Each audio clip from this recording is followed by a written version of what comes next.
Hello guys, അപ്പോൾ നമ്മൾ പുതിയൊരു വീഡിയോ ആയിട്ട് വന്നൊക്കെയാണ്. അപ്പോൾ വേണ്ട ഇപ്പോഴും മഴ തന്നെയാണ്, എന്നാലും നമുക്ക് കൃഷി തുടങ്ങാൻ പറ്റത്തില്ല. കൃഷി തുടങ്ങാതിരിക്കാൻ പറ്റത്തില്ല. ഇവിടെ പൊന്നാങ്കണ്ണി ചീരയും മുളകൊക്കെ മാത്രമേ ഉള്ളൂ. ഉജ്ജ്വലയാണ് മുളകൊക്കെ, പിന്നെ പൊന്നാങ്കണ്ണിയൊക്കെ ഉള്ളു. നമ്മൾ ബാക്കിയെല്ലാം നമ്മൾ ഈ ചെയ്യുന്നേ ഉള്ളൂ. തക്കാളിയൊക്കെ നമ്മൾ മഴ കൊള്ളാതെ ഇങ്ങോട്ട് മാറ്റി വെച്ച് വളർന്നു കഴിയുമ്പോൾ അങ്ങോട്ടും എടുത്ത് വെച്ച് നമ്മൾ ഫുള്ളാക്കുവാണ്. പിന്നെ മുകളിലത്തെ എല്ലാം നമ്മൾ എടുത്ത് കളഞ്ഞാൽ നെറ്റ് ഫുള്ളെടുത്ത് കളഞ്ഞിട്ട് പുതിയ നെറ്റ് അവിടെ ഇടാൻ പോവാണ്. അപ്പോൾ അതിൻ്റെ കാര്യങ്ങളെല്ലാം അവിടെ ചെയ്യുന്നുണ്ട്. പിന്നെ അവിടത്തേക്ക് നമുക്കിവിടെ അതിൻ്റെ ഗ്രോ ബാഗ് നിറയ്ക്കാനായിട്ട് നമ്മൾ മുകളിലുണ്ട് നമ്മുടെ ചാണകപ്പൊടിയൊക്കെ ഇതില്ലാത്തതാണ്. കഴിഞ്ഞ കൃഷി ചെയ്തതിൻ്റെ ഗ്രോ ബാഗ് മാറ്റി വെച്ച മണ്ണല്ല വളങ്ങളാണ്. അപ്പോൾ ഇതെടുത്ത് പിന്നെ ഒന്നുകൂടി ഇച്ചിരി നല്ല വളങ്ങൾ ചേർത്ത് ഇങ്ങോട്ട് മാറ്റി നമ്മൾ നന്നായിട്ട് ചെയ്ത് ഗ്രോ ബാഗ് നിറച്ച് കൊണ്ടുപോയി അവിടെ വെക്കുകയാണ്. അപ്പോൾ ഇത് കണ്ടല്ലോ, കഴിഞ്ഞ വർഷത്തെ നമ്മുടെ ബയോബിന്നിൻ്റെ ഇതാണ്. ഇത് ഞാനിപ്പം ചെടിക്കിട്ടുകൊണ്ടിരിക്കുന്നത് ഉണക്കി വെച്ചതാണ്.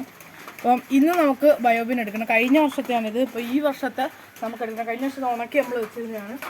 അപ്പം ഈ വർഷത്തെ നമ്മൾ എടുക്കാൻ പോകണം. അപ്പം ഇതാണ് നമ്മുടെ ബയോബിന്.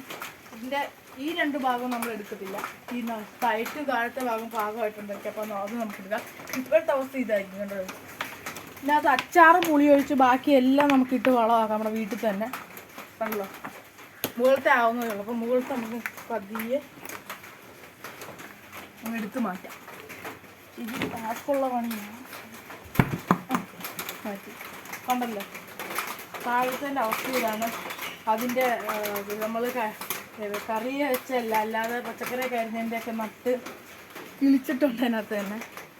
അപ്പോൾ നോക്കാം, നല്ലതായെങ്കിൽ നമുക്ക് എടുക്കാം. പക്ഷെ നല്ലതായി അല്ല, കാരണം വെയിലൊന്നും കൊള്ളാതെ കിളിച്ചു വന്നതാണ്. നമുക്ക് പതിയെ ഇങ്ങോട്ട് തട്ടിയിടാം.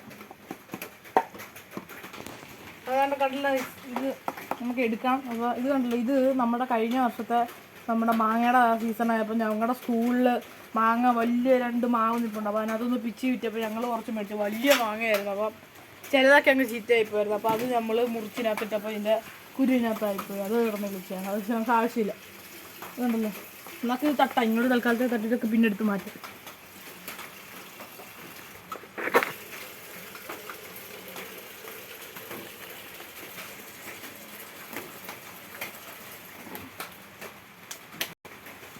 നമുക്ക് ഇതൊന്ന് കത്തിട്ടിട്ട് നിരത്തി നോക്കാം. ഉണ്ടല്ലോ ചോക്ലേറ്റ് കേക്ക് ഉണ്ടല്ലോ. നമുക്കിത്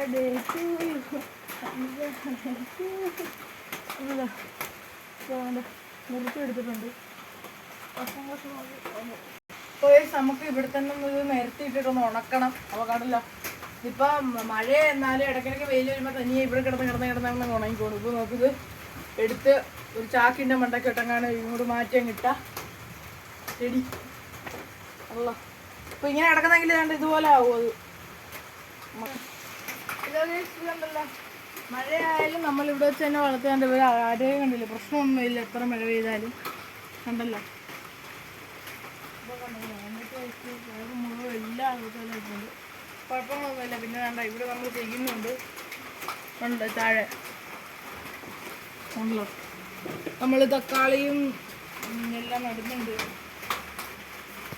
പിന്നെ നമുക്കിതും ഇച്ചിരി വളർന്നു കഴിഞ്ഞിട്ട് ഇങ്ങോട്ട് മാറ്റണം. അപ്പോൾ നല്ല ഇതായിട്ട് ഈ ബയോബിൻ്റെ വേസ്റ്റൊക്കെ ഇട്ടിട്ട് നല്ല കരുത്തായിട്ട് ഇവിടെ ഇരുന്നോളും. പ്രശ്നമൊന്നുമില്ല. നമ്മുടെ പേരയ്ക്കൊക്കെ അവിടെ തന്നെ നിൽപ്പുണ്ട്. ഉണ്ടല്ലോ,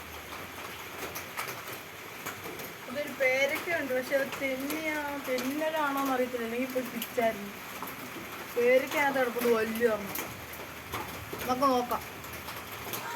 ഇപ്പം എനിക്ക് പറയാനുള്ളത്, നമ്മുടെ വേസ്റ്റ്, നമ്മുടെ വീട്ടിൽ നിന്ന് ഇതാവുന്ന വേസ്റ്റെല്ലാം നമ്മളിങ്ങനെ എല്ലാത്തിലും വളമാക്കി നമ്മുടെ പച്ചക്കറികൾക്ക് ഉപയോഗപ്പെടുത്തി അത് വേണ്ട നല്ല വൃത്തിയായിട്ട് കൃഷി ചെയ്യുക.